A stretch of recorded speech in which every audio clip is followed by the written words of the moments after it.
38 ఏళ్ల ఎక్స్పీరియన్స్, 16,000 పైగా సర్జరీస్, లక్షల్లో పేషెంట్లు. ఇంత ఎక్స్పీరియన్స్ ఉన్న ప్రముఖ కార్డియాలజిస్ట్ డాక్టర్ గోపాలకృష్ణ గోఖలే గారు ప్రస్తుతం మనతో పాటు ఉన్నారు. డాక్టర్ గారు నమస్తే అండి. నమస్కారం. జనరల్గా ఆడవాళ్ళ కంటే మగవాళ్ళల్లో హార్ట్ స్ట్రోక్స్ లేకపోతే హార్ట్ అటాక్స్ ఎక్కువగా వస్తుంటాయి అంటారు కదా సార్, ఎందుకలా? అది ఎందుకనంటే జనరల్గా ఇంతకు ముందు రోజుల్లో ఇప్పుడు ఆడవాళ్ళలో కూడా బాగా పెరిగినాయి.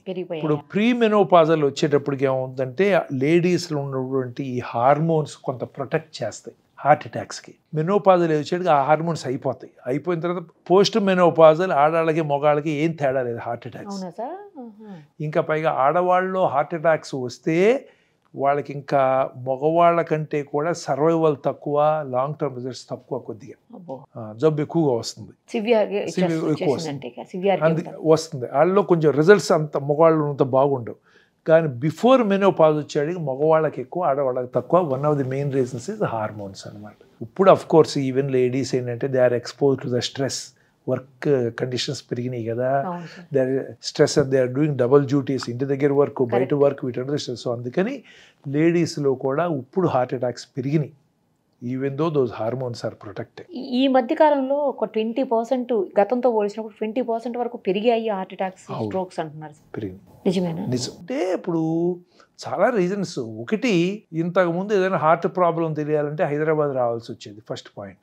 ఇప్పుడు మీరు నుండి నల్గొండ వెళ్ళండి, కరీంనగర్ వెళ్ళండి. మొన్న వెళ్ళా కరీంనగర్, 11 క్యాత్ ల్యాబులు, అక్కడ 15-16 మంది కార్డియాలజిస్ట్. ఇంతకుముందు ఎవరు లేరు, 20 ఏళ్ల క్రితం ఎవరు ఉండేవాళ్ళు కాదు.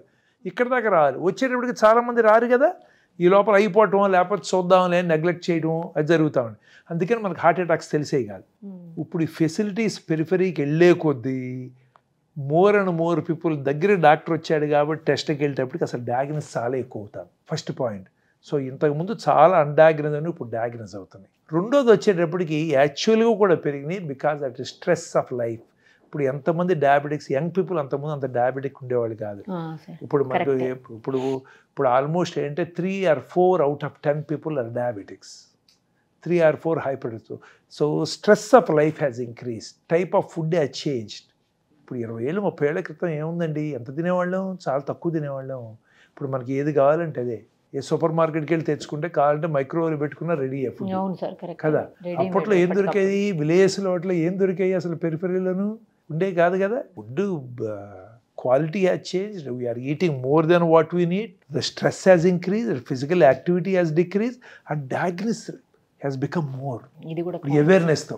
నిన్న కూడా ఒక ఆయన కనిపించి చెప్తున్నారండి, నేను పోలీస్ ఆఫీసరు, ఏంటండి ఇక్కడ ఉన్నారని అడిగితే, హాస్పిటల్ దగ్గరికి నేను వేరే షూట్ కోసం వెళ్ళినప్పుడు కనిపిస్తే ఏంటి ఇక్కడ ఉన్నారని అడిగితే, నేను జస్ట్ చెకింగ్ చేయించుకుందామని వచ్చానమ్మా, బాడీ చెకప్ చేయించుకుంటే నాకు హార్ట్లో ఒక వాల్వ్ బ్లాక్ అయిపోయి ఉంది, ఇప్పుడు యాంజియో చేయాలంటున్నారు, అది స్టంట్ వేయాలో లేకపోతే బైపాస్ అంటున్నారమ్మా అని చెప్తున్నాడు ఆయన. జస్ట్ నార్మల్ చెకప్కి వెళ్తేనే తెలిసింది ఇది అని. అట్లా నార్మల్ చెకప్స్ తోటి చాలా హార్ట్ ప్రాబ్లమ్స్ బయటపడుతున్నాయి, చాలా బయటపడుతున్నాయి. ఇప్పుడు హై కొలెస్ట్రాల్ బయటపడుతుంది, డయాబెటీస్ బయటపడుతుంది, చాలా మంది ఎసిమ్టమాటిక్, కొంపలు మునిగే వరకు కూడా.